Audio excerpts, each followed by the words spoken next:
Voilà une scène fréquente qui s'est déroulée pendant notre tournage aujourd'hui. Des personnes inconscientes prêtes à tout pour quelques photos sur les réseaux. Une prise de risque démesurée, très dangereuse sur ce blocos de la Côte d'Opale.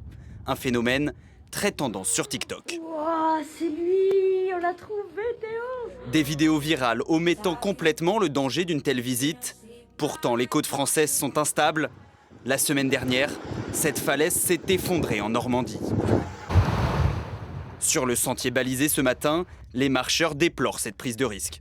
C'est idiot, évidemment, mais ça fait partie des risques liés aux réseaux sociaux. Il n'y a pas assez, je trouve, d'avertissement au niveau des vidéos, au niveau des réseaux sociaux, et du coup les gens sont beaucoup plus, beaucoup moins vigilants par rapport aux risques. Si on marque qu'il y a un danger, c'est que c'est effectivement un risque. Alors voilà.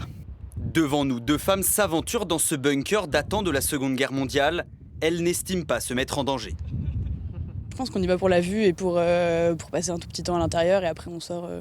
On prend certes un risque en passant par-dessus la barrière de sécurité, mais on ne va pas chercher à aller complètement au bord de la falaise, quoi. Donc c'est un risque qui est mesuré.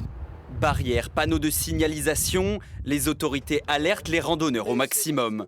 Ce maire pense qu'il faut aller encore plus loin. J'invite le département à venir murer tous les blocos qui pourraient être un danger pour la population et surtout pour les aventuriers un peu cascadeurs qui viendraient s'aventurer dans un blocos qui risque de tomber d'un jour ou l'autre. Et donc là, il faut vraiment prendre toutes les précautions nécessaires.